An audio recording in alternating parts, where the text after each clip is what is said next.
trying to get onto the bed without the camera falling. Don't fall. Don't fall. Hey y'all, it's episode 90s. I hope you guys are doing well. Today I'm going to be doing a Q&A video all about my trip to South Korea in my collaboration with Docfinderkorea and Nana Hospital Clinic. So I'm going to be answering all of the questions that you guys have been asking me regarding this collaboration and a few other interesting questions that you guys wanted to know. So let's go ahead and get started with that now. So the first question that I got asked many times was, how much did it cost? What was the price? How much will it cost me? How much is it? Now, I want to make it really clear that this was a collaboration. So essentially, if you're an influencer, then it's going to be extremely different than if you are an outside party contacting Docfinderkorea or Nana Hospital Clinic for the same exact services. So I can't actually answer that question. How much did it cost? I can't actually answer that question. Also, I think it's important to keep in mind that each individual person has a unique face, and exactly what they want to have done is unique onto them. So that makes it really hard to kind of say a blanket statement of how much something costs, because it's going to differ based on what the person wants and based on what the person currently looks like. So it's really no way for me to answer that question, unfortunately. But if you want to find out exactly how much it will cost for you, then I will go ahead and put right here the email, the contact, so you can get in touch with Docfinderkorea personally and find out how much it's going to cost for you.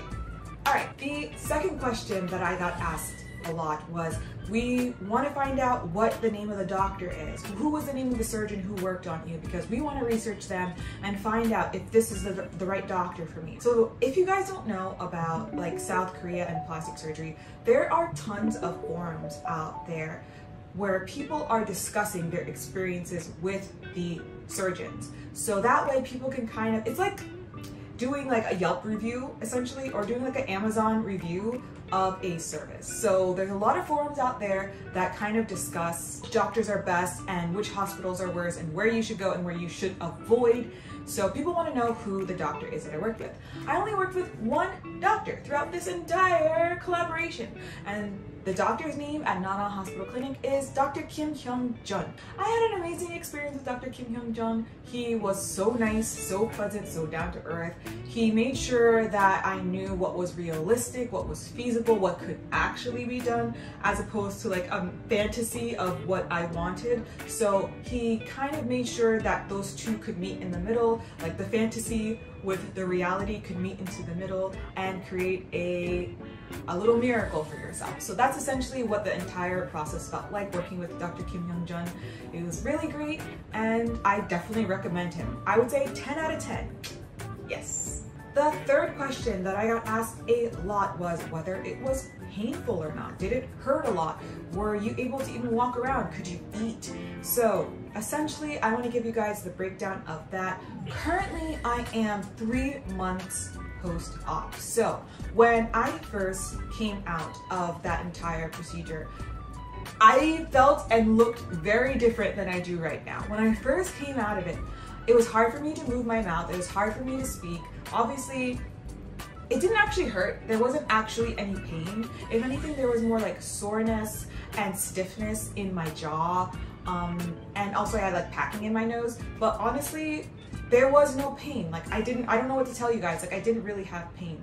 The only thing that was uncomfortable, and it wasn't even really related to the actual procedures, was like the head wrap that you're supposed to keep on after you have genioplasty, which is like the jaw surgery. So you have to wear like a head compressor wrap thing just to contain all the swelling so that you don't become a pumpkin head, which I definitely became a pumpkin head anyway. But that was the only thing that was uncomfy, like the head wrap, because it like put so much pressure on your face. But other than that, it was fine. Like I was good to go, didn't have any issues. They give you medication to take, like antibiotics, and I think maybe that comes with like a minor pain reliever. Please, Docfinderkorea, correct me if I am wrong. I will edit that, but I was good. I was not in pain. I was a little bit uncomfy, but honestly, the swelling went down so quickly and I was good. So I would say don't be worried, don't be scared.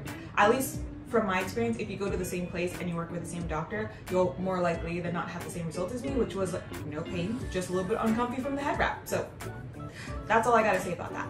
The fourth question is, what kind of services does Docfinderkorea actually provide for you from like a non-influencer perspective? So there might be people who are wanting to connect with Docfinderkorea and not a hospital clinic, and they want to know, okay, what services am I going to actually get? So the services that you're actually going to get, and again, Docfinderkorea, feel free to jump in here and correct me if I'm wrong, but from what I saw on the website and from what I was familiar with anyway, is they're going to provide you so many wonderful services. First off, when you arrive in South Korea, they will be there personally to pick you up. Now, because there is still quarantine, you're gonna have to go to a quarantine facility first, but then once you're out of the quarantine facility, they will pick you up and they will take you to wherever it is that you're actually going to be staying into the hotel, and they're going to be doing pickup service to and from your hotel stay, to the clinic, to the hospital, to wherever you need for your consultations, to surgery, everything throughout. They provide you with medication post-op. They also provide you with a shopping trip if you want to go like after you're not swelling anymore, to go like walk around and look at the sites and see what's so amazing and fun to be offered in South Korea. And also, I think the most important thing is they were always on standby if I ever needed them for anything. So that's a service that they also provide. Like, they are just actually there. So if you don't obviously, because they're in South Korea, they are automatically translators for you as well. So if you need help with anything, like even if you're in your own hotel and you don't know how to find something like in South Korea or nearby, you can just ask them and they'll be like, oh yeah, it's like over here, over there, over there. You could take a taxi here and there, and then you can figure it out. Like, they help you. It's like having a friend in South Korea help you through everything. So I would definitely recommend their services, but I would definitely recommend Docfinderkorea if you're going to be doing any kind of plastic surgery, cosmetic surgery, and going to South Korea. It's like having your best friend there, and also slash like a nurse and like an assistant and someone who's just really sweet and caring. So that's what you can expect. And the last question that I got asked a lot is, was I scared? Was I nervous? Was I scared of what was going to happen? Was I scared of the plane ride? Was I scared of the surgery? And the answer is like yes and no. I feel like, because I think the most scary thing was actually getting to South Korea, because I had never been there before. So traveling there was really probably the scariest experience, like figuring out exactly what paperwork I needed, how I was going to be going into the quarantine facility, where I would be located in reference to the actual clinic where I had to do my consultations, etc., and like I think the logistics of it all, like actually like the planning of the trip and the logistics of it all was scarier than the actual collaboration and procedures being done. I felt like once I was in touch with Docfinderkorea, I wasn't scared anymore, like in that regard, because they just took care of everything for you. So I didn't feel like I was nervous in that respect at all. So I wasn't nervous about the surgery because they over-explain everything. They're entirely transparent about everything. They make sure that you understand like 3 times over, like, do you understand what the doctor was saying? Do you understand what the expectations are? Do you understand what you need to do afterwards? Like, do you remember? Like, they make sure that you understand inside and out, that everything is laid out for you. So I was not scared at all. So I hope that this answered all of your questions, your FAQs that you guys have been asking me on Instagram, DMing me, even posting in comments in previous videos. And I hope that this kind of eases some worries that you might have had, or some curiosities, answered some questions that you might have had in your mind, because I didn't have any of this scripted and all of this was off the cuff. So you can guarantee 10 out of 10 that this was all 100% genuine. I think I rhymed. That was pretty good. All right. I love you guys so much, and I'll see you in the next video.